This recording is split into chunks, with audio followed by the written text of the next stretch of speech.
Hello good evening to all of you. कैसे हो dear students? I hope आप सभी लोग ठीक हो। गाइज आज की इस क्लास में हम लोग जीके जीएस और इंग्लिश के कुछ महत्वपूर्ण प्रश्न देखेंगे जो कि आपके एग्जाम पॉइंट ऑफ व्यू से काफ़ी इंपॉर्टेंट होंगे। ठीक है, तो प्रत्येक क्वेश्चंस का आंसर आप लोगों को देना है और भी कुछ एक्स्ट्रा क्वेश्चंस मैं आप लोगों से पूछूंगा तो आप सभी को बताना होगा। तो चलिए आज की क्लास को स्टार्ट करते हैं। तो क्लास स्टार्ट करने से पहले यदि आप लोग इस चैनल पे नए हो, पहली बार हो, तो इस चैनल को सब्सक्राइब कर लो और बेल आइकन को हिट कर लो। और गाइज यदि आप लोगों ने हमारे अब तक टेलीग्राम ग्रुप को ज्वाइन नहीं किया है तो हमारे टेलीग्राम ग्रुप को ज्वाइन कर लीजिए। टेलीग्राम ग्रुप ज्वाइन करने के लिए आपको टेलीग्राम ऐप पे जाना होगा, वहाँ स्टडी विद रितेश सर्च करना होगा और हमारे इस चैनल को ज्वाइन कर लेना होगा। तो चलिए आज की क्लास को स्टार्ट करते हैं गाइज।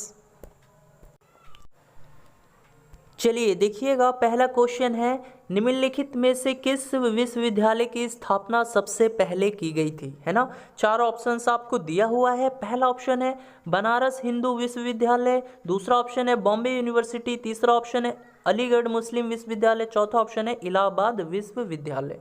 जल्दी से आंसर दीजिए आप सभी विद्यार्थी। यानी चारों विश्वविद्यालय में से किसकी स्थापना सबसे पूर्व में हुई थी, सबसे पहले हुई थी, आपको आंसर देना है। Very good. जिन्होंने भी यानी जिन भी विद्यार्थियों ने आंसर ऑप्शन 2 दिया है यानी बॉम्बे यूनिवर्सिटी, वो सही है। ठीक है, तो बॉम्बे यूनिवर्सिटी की स्थापना जो है कब हुई थी, तो देखिए ये भी आपको याद रखना है कब हुई थी, तो 1857 ईस्वी में हुई थी। ठीक है, अलीगढ़ मुस्लिम विश्वविद्यालय की स्थापना कब हुई थी, तो ये 1875 ईस्वी में हुई थी। इलाहाबाद विश्वविद्यालय की स्थापना कब हुई थी, तो ये 1887 ईस्वी में हुई थी। अगर बनारस हिंदू विश्वविद्यालय की बात करें यानी बीएचयू की, तो इसकी स्थापना कब हुई थी, तो इसकी स्थापना 1916 ईस्वी में हुई थी। अब देखिए यहाँ से दो क्वेश्चन और पूछ लिए जा सकते हैं आपके परीक्षा में, क्या कि अलीगढ़ मुस्लिम विश्वविद्यालय के संस्थापक कौन थे, इसकी स्थापना किसने की थी, है ना, और बनारस हिंदू विश्वविद्यालय की स्थापना किसने की थी। तो चलिए ये दो क्वेश्चन मैं आपको एज ए होमवर्क देता हूँ, आपको क्लास ओवर हो जाने के बाद बताना है। ठीक है, पहला क्वेश्चन अलीगढ़ मुस्लिम विश्वविद्यालय की स्थापना किसने की थी, दूसरा क्वेश्चन बनारस हिंदू विश्वविद्यालय की स्थापना किसने की थी। चलिए बढ़ते हैं नेक्स्ट प्रश्न की ओर। चलिए देखिएगा, सेकंड नंबर क्वेश्चन है प्रथम भारतीय उपग्रह आर्यभट्ट किस वर्ष छोड़ा गया, है ना। प्रथम भारतीय उपग्रह जो आर्यभट्ट था उसे किस वर्ष प्रक्षेपित किया गया, ऑप्शंस में दिया हुआ है 1972 ईस्वी में, 1975 ईस्वी में, 1977 ईस्वी में या 1979 ईस्वी में। जल्दी से सभी स्टूडेंट आंसर करेंगे जी।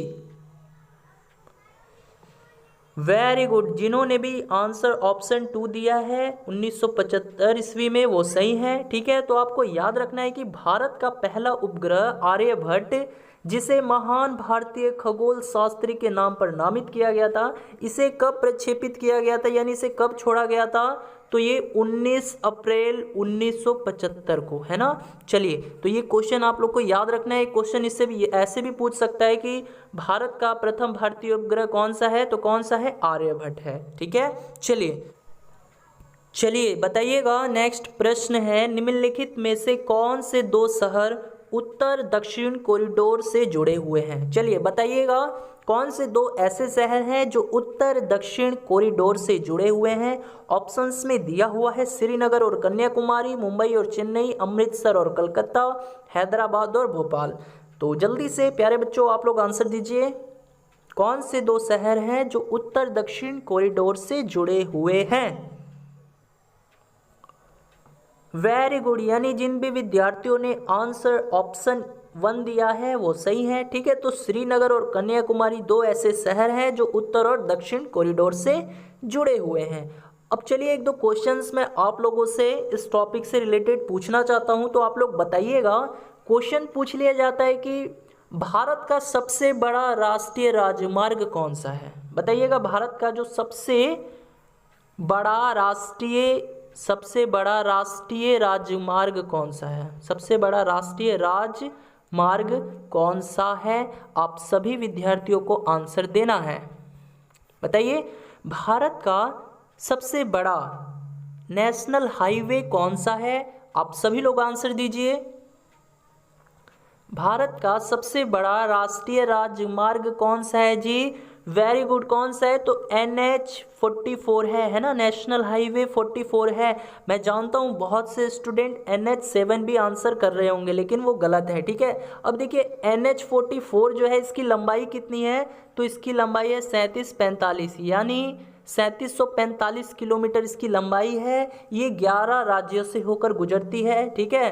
और ये कहाँ से कहाँ तक जाती है? तो श्रीनगर से कन्याकुमारी तक, ठीक है। ये श्रीनगर से कन्याकुमारी तक जाती है। चलिए अब मैं आपको बताना चाहता हूँ कि NH44 आया कहाँ से, ठीक है। तो देखिए NH44 का पुराना नाम जो है NH7 हुआ करता था, ठीक है। यानी पहले तो हम लोग नेशनल हाईवे इसी को जानते थे, मतलब पहले तो आप लोगों ने भी पढ़ा होगा ना कि भारत का सबसे लंबा मतलब सबसे बड़ा राष्ट्रीय राजमार्ग कौन सा है। तो पहले तो आप लोग 2-3 साल पहले की मैं बात कर रहा हूँ, आप लोग NH7 दिया करते थे। लेकिन हुआ क्या है कि NH44 आया कहाँ से है? तो देखिए NH44 का पुराना नाम जो है NH7 हुआ करता था। अब हुआ क्या है कि NH7 में यानी NH7 में कुछ और नेशनल हाईवे को मर्ज कर दिया गया है, ऐड कर दिया गया है, जिससे इसका नाम अब क्या कर दिया गया है? NH44 कर दिया गया है ना। यानी कहने का मतलब देखिए NH7 में कुछ नए नेशनल हाईवे को मर्ज कर दिया गया है, ऐड कर दिया गया है, और इसका नाम जो है फाइनली NH44 कर दिया गया है, जो कि हमारे भारत का सबसे बड़ा राष्ट्रीय राजमार्ग बन चुका है, ठीक है। तो आप लोग गलत नहीं कीजिएगा, क्वेश्चन पूछा जा सकता है कि भारत का सबसे बड़ा राष्ट्रीय राजमार्ग कौन सा है? तो NH44 नेशनल हाईवे 44 है। चलिए बढ़ते हैं नेक्स्ट प्रश्न की ओर। वीडियो पसंद आ रहा हो तो इस वीडियो को लाइक कर देना। चलिए बताइएगा, नेक्स्ट क्वेश्चन है व्हाट इज इमल्सिफिकेशन, है ना। यानी देखिए हिंदी में क्या कहेंगे? तो पाइसीकरण कहते हैं, ठीक है। हिंदी में इमल्सिफिकेशन को क्या कहते हैं? तो पाइसीकरण कहते हैं। तो बताइएगा पाइसीकरण क्या है? To store fat in small tablets, digestion of fat, absorption of fat, fat storage. यानी वसा को, ठीक है, वसा को छोटे छोटे गोलिकाओं में भंजित करना, या फिर वसा का पाचन, या फिर बोल सकते हो तीसरा ऑप्शन है वसा का अवशोषण, है ना। चौथा ऑप्शन है वसा का संग्रहण, है ना। तो बताइएगा पाइसीकरण क्या है? कौन सा ऑप्शन सही है जी? जल्दी से आंसर दीजिए। वेरी गुड, जिन्होंने भी आंसर ऑप्शन 1 दिया है वो सही है, ठीक है। तो पाइसीकरण क्या है? तो वसा को छोटी छोटी गलिकाओं में भंजित करना। अब देखिए पाइसीकरण के माध्यम से जितने भी बड़े वसा हैं उनको छोटे समान रूप से वितरित कणों में तोड़ दिया जाता है। और ये कार्य किसके द्वारा होता है? तो छोटी आंत में होता है। और किसके द्वारा होता है? तो ये पित्त अम्ल द्वारा पूरा किया जाता है, ठीक है। तो आप लोग इतना ही जानिए कि जो पाइसीकरण है ये क्या चीज़ है? तो वसा को छोटी छोटी गलिकाओं में भंजित कर देना, यानी तोड़ देना। समझ गए? तो ऑप्शन ए जो है आपका, मतलब ऑप्शन 1 जो है आपका सही आंसर हो जाएगा। चलिए बढ़ते हैं नेक्स्ट क्वेश्चंस की तरफ। चलिए देखिएगा, नेक्स्ट क्वेश्चन है what is classification science related to, है ना। वर्गीकरण विज्ञान किससे संबंधित विज्ञान है? आपको बताना है। ऑप्शंस में दिया हुआ है आकृति विज्ञान, शरीर रचना विज्ञान, वर्गीकरण, आर्थिक प्रयोग। बहुत ही सिंपल सा क्वेश्चन है, तो जल्दी से बताइए वर्गीकरण विज्ञान किससे संबंधित विज्ञान है जी? वेरी गुड, यानी तो सबको ही बता देगा, किसी का भी गलत नहीं होना चाहिए, है ना। तो जिन्होंने भी ऑप्शन 3 आंसर किया है वर्गीकरण वो सही है। तो ध्यान दीजिएगा वर्गीकरण विज्ञान किससे संबंधित है? तो वर्गीकरण से ही संबंधित है, ठीक है। चलिए बढ़ते हैं नेक्स्ट प्रश्न की ओर। चलिए देखिएगा, नेक्स्ट क्वेश्चन है जी on which principle does the fibre optic cable used in communication operate, है ना। यानी संचार में प्रयुक्त फाइबर ऑप्टिक केबल किस सिद्धांत पर कार्य करता है? मैं कई बार ऐसे क्वेश्चंस बता चुका हूं, तो आप लोगों से गलत नहीं होना चाहिए। चलिए बताइए प्रकाश के नियमित परावर्तन, है ना, प्रकाश के विकिरण परावर्तन, या फिर प्रकाश के अपवर्तन या फिर प्रकाश के समग्र आंतरिक परावर्तन? जल्दी से बताइए। तो यानी आपसे डायरेक्ट ये पूछा गया है कि ऑप्टिकल फाइबर जो है ना, यानी ऑप्टिक केबल भी बोल सकते हो आप लोग, वो किस प्रिंसिपल पर वर्क करता है, किस सिद्धांत पर कार्य करता है? जल्दी से आंसर दीजिए। वेरी गुड, यानी जिन भी विद्यार्थियों ने आंसर ऑप्शन 4 दिया है वो सही है। ठीक है, तो आप लोग याद रखना फाइबर ऑप्टिक है ना, फाइबर ऑप्टिक यानी कहने का मतलब ऑप्टिकल फाइबर भी बोल सकते हो। तो देखिए फाइबर ऑप्टिक संचारण एक प्रणाली है जिसमें सूचनाओं की जानकारी एक स्थान से दूसरे स्थान में ऑप्टिकल फाइबर के माध्यम से प्रकाश बिंदुओं के रूप में भेजी जाती है। ठीक है, अब ये जो ऑप्टिकल फाइबर है ये किस सिद्धांत पर कार्य करता है? तो ये प्रकाश के पूर्ण आंतरिक परावर्तन के सिद्धांत पर काम करता है, यानी टोटल इंटरनल रिफ्लेक्शन। ठीक है, तो टोटल इंटरनल रिफ्लेक्शन के प्रिंसिपल पर ये चीज वर्क करता है। तो चलिए इससे संबंधित एक और प्रश्न पूछ लिया जाता है भैया कि हीरा जो है क्यों चमकता है? तो ये आप लोग भी जानते हो, बताने का जरूरत नहीं है। हीरा क्यों चमकता है? तो इसका भी रीजन यही है ना, यानी प्रकाश के पूर्ण आंतरिक परावर्तन के कारण जो हीरा जो है वो चमकता हुआ प्रतीत नजर आता है। चलिए बढ़ते हैं नेक्स्ट क्वेश्चंस की तरफ। गाइज एक क्वेश्चन और पूछ लिया जाता है भैया, मृग तृष्णा है ना, ये भी आप लोग जानते ही हो, वैसे मैं बता चुका हूँ लेकिन काफ़ी सारे नए स्टूडेंट हैं इसीलिए मैं बता रहा हूँ।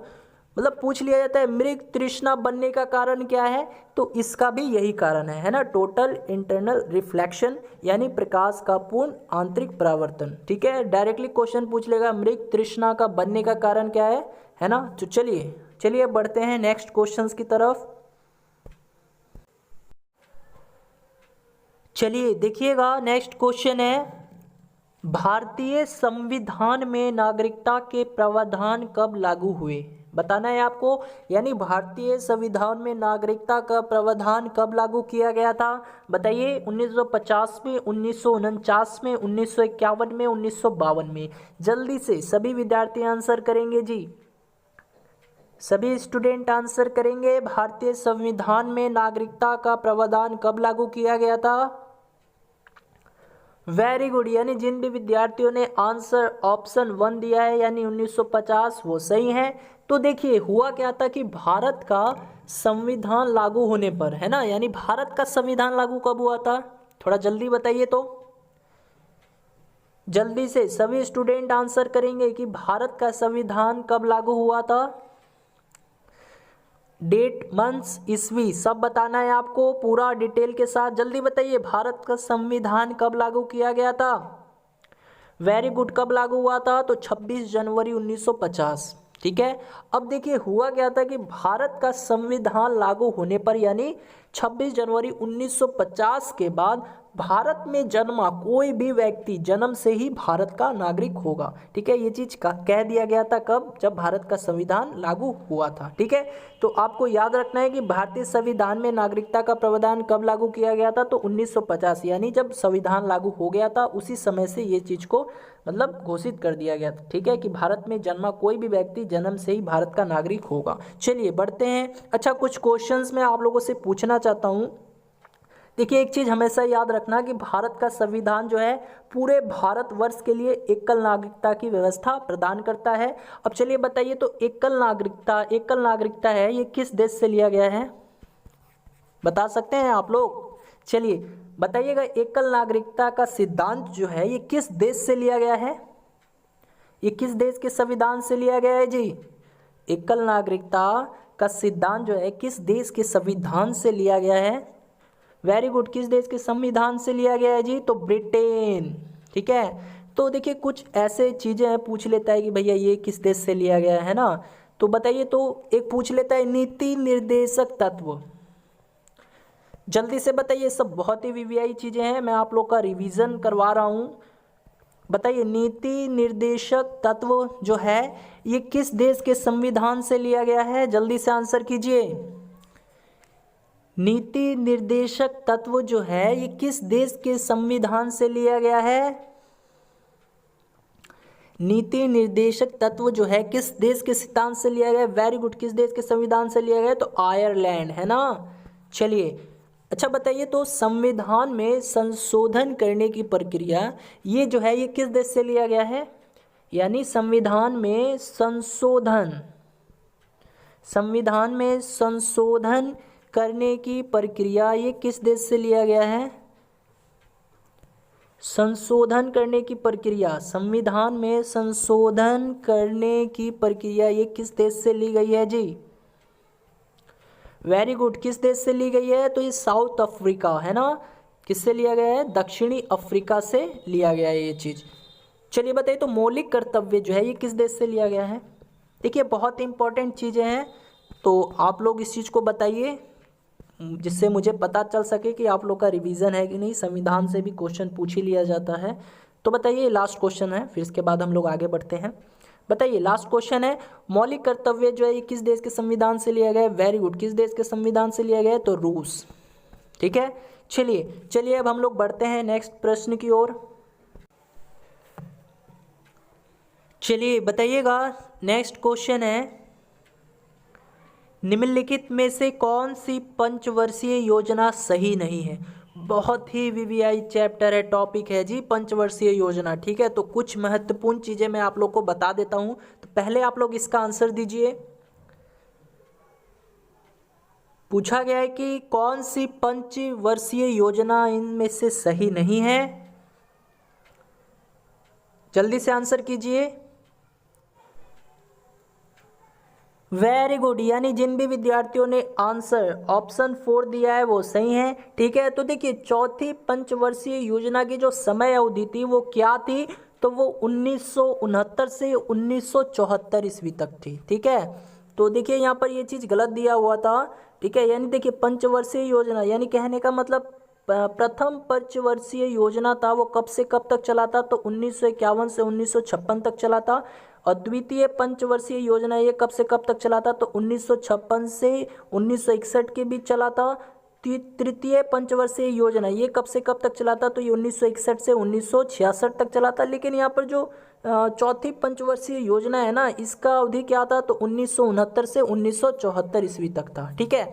अब देखिए यहाँ से कुछ इंपॉर्टेंट प्रश्न ये पूछ लिए जाते हैं आपके परीक्षा में कि देखिए आप बताइए, तो जो प्रथम पंचवर्षीय योजना है ना, ये किस मॉडल पर आधारित था? आप लोग बता सकते हैं?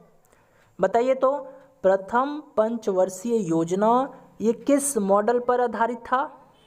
तो चलिए मैं बता देता हूँ, ये था हैरोल्ड डॉमर मॉडल, है ना। यानी प्रश्न इस तरह से पूछ लिया जाता है आपके परीक्षा में कि हैरोल्ड डॉमर मॉडल जो है ये किस पंचवर्षीय योजना पर आधारित था? तो किस पंचवर्षीय योजना पर आधारित था जी? तो प्रथम पंचवर्षीय योजना पर ये मॉडल यानी हैरोल्ड डॉमर ये आधारित था, ठीक है। अब देखिए, अब इसी में एक चीज़ और पूछ लिया जाता है कि प्रथम पंचवर्षीय योजना में प्राथमिकता किस चीज़ को दी गई थी? यानी सबसे अधिक किस चीज़ पर बल दिया गया था? तो कृषि विकास, है ना। आप लोगों ने पढ़ा भी होगा, यानी एग्रीकल्चर डेवलपमेंट पे सबसे अधिक बल दिया गया था प्रथम पंचवर्षीय योजना में, ठीक है। तो चलिए अब अच्छा एक चीज़ बताइए, तो प्रथम पंचवर्षीय योजना में अध्यक्ष कौन था? यानी मतलब इस समय प्लानिंग कमीशन के अध्यक्ष कौन थे? यानी प्रथम पंचवर्षीय योजना में अध्यक्ष कौन थे? तो जवाहरलाल नेहरू जी थे, ठीक है, जवाहरलाल नेहरू। यानी देखिए प्रथम से लेकर तृतीय, यानी प्रथम पंचवर्षीय योजना से लेकर तृतीय पंचवर्षीय योजना तक अध्यक्ष कौन रहे? तो जवाहरलाल नेहरू जी थे। तो इतने इंपॉर्टेंट क्वेश्चन जो है मैंने आप लोग को बता दिया जितने पूछे जाते हैं। और वैसे इस टॉपिक को पढ़ भी लेना आप लोग अगर टाइम मिले तो, वैसे तो अब टाइम है नहीं, ठीक है, लेकिन इतना सफिशियंट है। चलिए अब हम लोग बढ़ते हैं। लेकिन हाँ ये चीज़ याद रख लीजिएगा कि प्रथम पंचवर्षीय योजना कब से कब तक चली, द्वितीय कब से कब तक चली, तृतीय कब से कब तक चली और चतुर्थ कब से कब तक चली। चलिए अब हम लोग बढ़ते हैं नेक्स्ट प्रश्न की ओर। यदि वीडियो पसंद आ रहा हो तो यार एक लाइक दे दिया करो, काफ़ी ज़्यादा मोटिवेट फील होता है। चलिए बताइएगा, नेक्स्ट क्वेश्चन है, विच साल्ट इज हाईएस्ट इन बॉन? यानी अस्थि में कौन सा लवण सर्वाधिक मात्रा में होता है? बताइए, तो calcium phosphate, sodium chloride, ferric nitrate, magnesium carbonate. जल्दी से आंसर दीजिए, सभी स्टूडेंट आंसर करेंगे जी। यानी मानव हड्डियों में सबसे अधिक मात्रा में पाए जाने वाला लवण यानी साल्ट कौन सा होता है? मानव हड्डियों में सबसे अधिक मात्रा में पाया जाने वाला लवण कौन सा है जी? बताइए, चारों ऑप्शंस दिया हुआ है आपको। वेरी गुड, यानी जिन भी विद्यार्थियों ने आंसर ऑप्शन ए दिया है वो सही है। ठीक है, तो कैल्शियम फॉस्फेट जो है ये अस्थि में सबसे अधिक मात्रा में पाया जाता है। ठीक है, अच्छा बताइए, तो पूछ लेता है अस्थि यानी हड्डी से रिलेटेड कि एक वयस्क मानव के शरीर में कुल कितनी हड्डियां होती हैं? बता सकते हैं आप लोग? जल्दी से बताइए, 2 से 6 या 210? जल्दी से बताइए तो। यानी एक मनुष्य के शरीर में कुल हड्डियों की संख्या कितनी होती है जी? वेरी गुड, कितनी होती है? तो 206 होती है। यही अगर आपसे पूछे कि भैया छोटे बच्चों में यानी जन्म के समय छोटे बच्चों में कितनी हड्डियां होती हैं, तो वो 300 होती हैं, है ना। यानी जन्म के समय जो छोटे बच्चे होते हैं उनमें कितनी हड्डियां होती हैं? 300 होती हैं। लेकिन मृत्यु के समय ये केवल और केवल 206 ही बच जाती है। समझ में आ रहा है? चलिए बढ़ते हैं नेक्स्ट प्रश्न की ओर। चलिए देखिएगा, नेक्स्ट क्वेश्चन है, nitric acid 95% can be obtain from its dilute solution by the flowing method. यानी नाइट्रिक अम्ल 95% को इसके तनु विलयन यानी डाइल्यूट सॉल्यूशन से निम्नलिखित विधि से प्राप्त किया जा सकता है। ऑप्शन है वाष्पीकरण, आसवन, हिमीकरण, मैग्नीशियम नाइट्रेट के द्वारा निर्जलीकरण। जल्दी से आंसर दीजिए तो प्यारे बच्चों। यानी नाइट्रिक अम्ल को हम लोग इसके तनु विलयन से किस विधि द्वारा प्राप्त कर सकते हैं? बताइए। वेरी गुड, यानी जिन भी विद्यार्थियों ने आंसर ऑप्शन डी दिया है वो सही है। ठीक है, तो ध्यान दीजिएगा, मैग्नीशियम नाइट्रेट के द्वारा निर्जलीकरण करके इसके तनु विलयन से हम लोग नाइट्रिक अम्ल को प्राप्त कर सकते हैं। ठीक है, यानी मैग्नीशियम नाइट्रेट के द्वारा निर्जलीकरण की विधि से हम लोग इसके तनु विलयन से नाइट्रिक अम्ल को इजिली प्राप्त कर सकते हैं। चलिए बढ़ते हैं नेक्स्ट प्रश्न की ओर। चलिए अब हम लोग इंग्लिश के कुछ इंपॉर्टेंट क्वेश्चंस देख लेते हैं। ठीक है, तो चलिए, in the following question choose the word opposite in the meaning to the given word. यानी आपको कुछ वर्ड दिया गया है और उस वर्ड का आपको अपोजिट मीनिंग बताना है यानी एंटोनिम्स बताना है। तो चलिए देखते हैं, वर्ड जो दिया हुआ है आपको एथियास्ट। ठीक है, एथियास्ट का आपको एंटोनिम्स बताना है, तो जल्दी से बताइए तो। एथियास्ट का एंटोनिम्स यानी अपोजिट मीनिंग क्या होगा? रैशनलिस्ट होगा या फिर थियोलॉजिस्ट होगा, बिलीवर होगा या रिचुअलिस्ट होगा? एथियास्ट का आपको एंटोनिम्स बताना है, तो क्या होगा? रैशनलिस्ट होगा या थियोलॉजिस्ट होगा या बिलीवर होगा या रिचुअलिस्ट होगा? तो सबसे पहले आपको ये जानना होगा एथियास्ट का मतलब क्या होता है। तो इसका मतलब होता है नास्तिक, है ना। आप लोगों ने पढ़ा भी होगा नास्तिक आस्तिक करके। तो देखिए, नास्तिक का मतलब क्या होता है? नास्तिक का मतलब क्या होता है, यानी बोल सकते हो ऐसा व्यक्ति जो भगवान को मानता ही ना हो, है ना। यानी भगवान पर बिलीव ही नहीं करता है। यानी वो कहने का मतलब a person who believes that God not exist, है ना। यानी ऐसा व्यक्ति जो मानता ही नहीं हो कि भगवान है ना, उसको क्या कहेंगे हम लोग? एथियास्ट कहेंगे, यानी नास्तिक कहेंगे।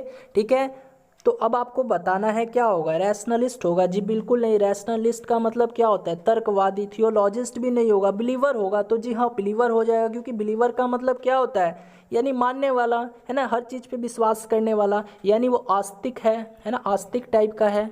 ठीक है, यानी कहने का मतलब a person who believes that God existing, है ना, यानी जो मतलब विश्वास करता है कि हाँ भैया भगवान है ना, और भगवान पे पूरी तरह से बिलीव भी करता है, यानी बिलीवर है वो। ठीक है, तो कहने का मतलब ऑप्शन थर्ड जो है आपका राइट आंसर हो जाएगा। रिचुअलिस्ट भी नहीं होगा, क्योंकि इसका मतलब होता है शास्त्र विधि जो पढ़ने वाला व्यक्ति होता है उसको रिचुअलिस्ट बोलते हैं। ठीक है, तो एथियास्ट का मतलब क्या होता है? नास्तिक होता है। और बिलीवर का मतलब क्या हो जाएगा? आस्तिक हो जाएगा, या थियस्ट भी बोलते हो। थियास्ट आप लोग बोलते हो ना, थियास्ट।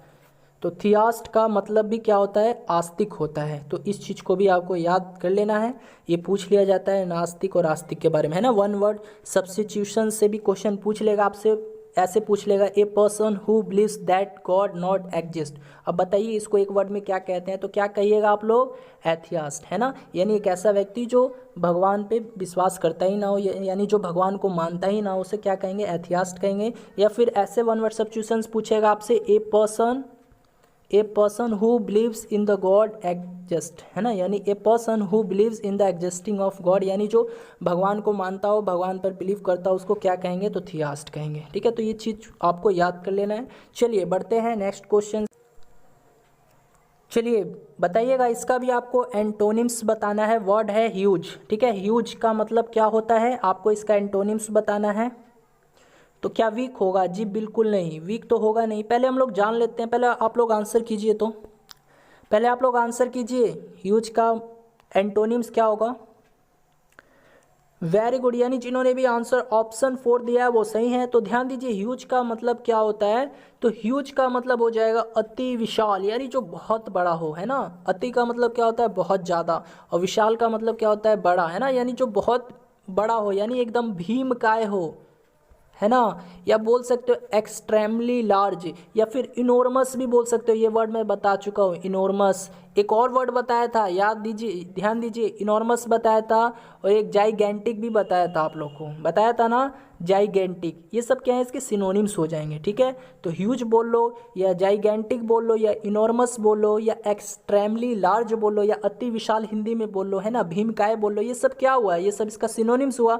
लेकिन हमको क्या बताना है जी, एंटोनिम्स बताना है। तो बताइए, वीक, वीक होगा, जी बिल्कुल नहीं। वीक का तो मतलब कमज़ोर होता है, ये तो होगा नहीं। फ्रेजाइल होगा, जी फ्रेजाइल भी नहीं होगा। इसका भी मतलब क्या होता है, एकदम नाजुक सा, कमज़ोर सा, है ना, बिल्कुल ब्रेटल हो, ब्रेटल यानी नाजुक जो होता है, यानी क्षण भंगुर होता है, जिसको आसानी से हम लोग तोड़ सकते हैं, है ना। स्लाइट होगा, जी बिल्कुल नहीं। स्लाइट का मतलब क्या होता है, थोड़ा सा, तो ये तो होगा नहीं। टाइनी होगा जो, तो जी हाँ टाइनी, टाइनी का मतलब क्या हो जाएगा यहाँ पे, तो टाइनी का मतलब हो जाएगा एकदम मतलब छोटा सा, है ना, समझ में आ गया। और यहाँ पर ह्यूज क्या था, बड़ा था, है ना। तो बड़ा और छोटा ये सब क्या हुआ, तो ये विलोम शब्द हिंदी में बोलते हो। इसी तरह इंग्लिश में हम लोग क्या कहेंगे यहाँ पे, एंटोनिम्स, है ना, यानी एक दूसरे के ये अपोजिट मीनिंग हो गए। चलिए चलिए अब हम लोग बढ़ते हैं नेक्स्ट क्वेश्चंस की तरफ।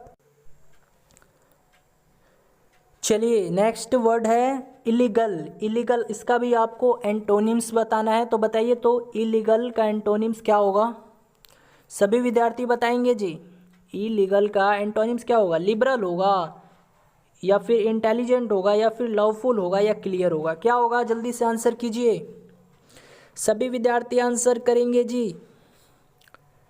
तो वेरी गुड, यानी जिन्होंने भी आंसर ऑप्शन 3 दिया है वो सही है। तो देखिए, इलीगल का मतलब क्या होता है, तो इलीगल का मतलब होता है गैर कानूनी, है ना, गैर कानूनी रूप से बोल सकते हो, या फिर बोल सकते हो अवैध रूप से, है ना, समझ में आ रहा है ना। तो अब बताइए, लिबरल होगा, तो जी बिल्कुल नहीं। लिबरल का मतलब क्या होता है, ये तो उदार करने वाला या भलाई करने वाला जिसको बोलते हैं हम लोग, है ना। लिबरल का मतलब क्या होता है, भलाई करने वाला, उदार करने वाला, यानी बेनोवोलेंट भी बोल सकते हो। और ये वर्ड जो है आपके पैरामेडिकल 2019 में पूछा गया है, बेनोवोलेंट। ठीक है, तो आप लोग इस चीज़ को देख भी सकते हो। तो बेनोवोलेंट का लिबरल जो है क्या हो जाएगा, सिनोनिम्स हो जाएगा, है ना। तो लिबरल का मतलब क्या मैं बताया आपको, भलाई करने वाला, उदार करने वाला, है ना, बेनेवोलेंट भी बोल सकते हो। तो ये नहीं होगा इस मतलब चीज़ में, यानी इसका आंसर ये नहीं होगा। लेकिन जानना भी आप लोग के लिए ज़रूरी है। इंटेलिजेंट होगा, तो जी बिल्कुल नहीं। इंटेलिजेंट का भी मतलब इससे कोई लेना देना नहीं है। ठीक है, इंटेलिजेंट का मतलब तेज होता है। लवफुल होगा, तो जी हाँ लवफुल। लवफुल का मतलब क्या होता है, तो एकदम कानूनी रूप से, है ना, यानी जो मतलब गवर्नमेंट के द्वारा जो लव होता है, कानूनी रूप होता है, तो लवफुल का मतलब वो हो जाएगा। क्लियर होगा, तो क्लियर भी नहीं होगा, क्योंकि क्लियर का मतलब क्या होता है, स्पष्ट होता है। तो यहाँ देखिए, इलीगल और लवफुल ये एक दूसरे के क्या हुए, तो ये अपोजिट मीनिंग हुए, क्योंकि इलीगल का मतलब गैर कानूनी होता है और लवफुल का मतलब कानूनी होता है। चलिए बढ़ते हैं नेक्स्ट क्वेश्चंस की तरफ। चलिए देखिएगा, नेक्स्ट वर्ड है कैलस। इसका भी आपको एंटोनिम्स बताना है। तो बताइए, तो जल्दी से आंसर कीजिए। वेरी गुड, देखिए जिन्होंने भी आंसर ऑप्शन 3 दिया वो सही हैं। तो यहाँ पर ध्यान दीजिएगा, कैलस का मतलब क्या होता है, कठोर हृदय वाला, है ना, यानी एकदम जो निर्दयी नहीं होते हैं। ठीक है। तो आप लोग निर्दयी भी बोल सकते हो, कहने का मतलब कठोर निर्दयी वाला, निर्दयी है वो, है ना, रिजाइड है ना, मतलब एकदम सख्त रूप से वो मतलब पूरा कठोर है ना, टफ भी बोल सकते हो। तो यहाँ देखिए रिजाइड और टफ ये क्या हुए, तो कैलस के सिनोनिम्स हो गए। हमको एंटोनिम्स बताना है ना। तो वाच होगा तो बिल्कुल नहीं, वाच का मतलब तो देखना होता है, तो इससे तो कोई लेना देना है नहीं। सॉफ्ट होगा जी, बिल्कुल नहीं, सॉफ्ट का मतलब मुलायम होता है। काइंड होगा तो जी हाँ काइंड हो जाएगा, क्योंकि काइंड का मतलब क्या होता है, एकदम दयालु, है ना, बेनेवोलेंट भी जिसको अभी मैं बताया था, है ना, एकदम दयालु सा हो, मतलब उसके मन में कोई छल कपट नहीं है, वो कठोर हृदय का नहीं है, वो एकदम दयालु टाइप का है। तो कैलस और काइंड एक दूसरे के क्या हुए, तो ये एंटोनिम्स हो जाएंगे। हार्ड, हार्ड तो होगा नहीं, क्योंकि हार्ड का मतलब कठोर होता है, जो कि इसका सिनोनिम्स हो जाएगा, है ना। तो देखिए इसका सिनोनिम्स कितना हो गया कैलस का, तो रिजाइड हो गया, टफ हो गया, हार्ड हो गया, ये सब बोल सकते हो आप लोग, ठीक है। तो इसका एंटोनिम्स पूछा हुआ था हमसे कैलस का, तो कैलस का मतलब मैं क्या बताया, एकदम कठोर हृदय वाला, निर्दयी हो। और इसका जो एंटोनिम्स हो जाएगा वो काइंड हो जाएगा, यानी एकदम दयालु है ना, पूरा एकदम भलाई भलाई करने वाला, परोपकारी है। चलिए बढ़ते हैं नेक्स्ट क्वेश्चंस की। चलिए देखिएगा नेक्स्ट क्वेश्चन है, आपको इस वर्ड, नेक्स्ट वर्ड जो दिया हुआ है इसका भी एंटोनिम्स बताना है। वर्ड जो दिया हुआ है इनिग्मेटिक दिया हुआ है, तो आई थिंक ये सब मैं बता चुका हूँ आपको, ठीक है। इनिग्मेटिक का मतलब भी मैं बता चुका हूँ आपको पहले से ही, तो आंसर आप लोग कीजिए। तो पहले इनिग्मेटिक का एंटोनिम्स बताना है, अपोजिट मीनिंग बताना है, तो जल्दी से सभी स्टूडेंट बताएंगे। तो वेरी गुड, जिन्होंने भी आंसर ऑप्शन 1 दिया है वो सही है। तो अब देखिए इनिग्मेटिक का मतलब क्या होता है, तो इसका मतलब होता है एकदम पेचीदा, है ना, एकदम बोल सकते हो पजल टाइप का। बता चुका हूँ मैं, इनिग्मा से बताया था, यहाँ पर इनिग्मेटिक हो गया है, ठीक है। तो मतलब सेम ही है, मीनिंग सेम ही है। तो इनिग्मेटिक का मतलब क्या होता है, पेचीदा बोल सकते हो, रहस्यमय बोल सकते हो, एकदम, है ना, एकदम से पेचीदा है, कॉम्प्लिकेटेड है, मतलब एकदम पजल्ड है ना वो चीज़। मैस्ट्रियस भी बोल सकते हो, मैस्ट्रियस रहस्यमय, है ना। तो क्या हो गया इसका मतलब, पेचीदा, पजल, रहस्यमय, मैस्ट्रियस। तो अब बताइए क्या होगा, तो सिंपल होगा, तो जी हाँ सिंपल हो जाएगा, क्योंकि देखिए इनिग्मेटिक का मतलब क्या होता है, एकदम पेचीदा, है ना, पजल्ड है, मतलब कंफ्यूज है वो उस चीज़ में। और एक तरफ क्या है, सिंपल है, इजी है। तो ये क्या हो गया, इनिग्मेटिक और सिंपल एक दूसरे के एंटोनिम्स हो गए, एक दूसरे के अपोजिट मीनिंग हो गए। रेटिसेंट तो होगा नहीं, क्योंकि रेटिसेंट का मतलब क्या होता है, एकदम जो कम बोलता हो, है ना, अल्पभाषी बोल सकते हो, स्पीचलेस, यानी वो मौन रहने वाला व्यक्ति है, साइलेंट है। तो ये तो होगा नहीं, प्लेन होगा, प्लेन नहीं होगा, प्लेन का मतलब सादा होता है। नर्वस होगा, तो जी नर्वस नहीं होगा, है ना। तो इसका जो आंसर है ऑप्शन 1 ही होगा। इनिग्मेटिक का मतलब क्या होता है, पेचीदा, रहस्यमय, इनिग्मा, है ना। और सिंपल का मतलब क्या होता है, बिल्कुल सिंपल है ना, बिल्कुल ईजी है। समझ में आ गया। तो कैसी लगी वीडियो, यदि वीडियो पसंद आई तो इस वीडियो को लाइक कर देना, और चैनल पे नए हो तो इस चैनल को सब्सक्राइब भी कर देना। Bye bye, good night.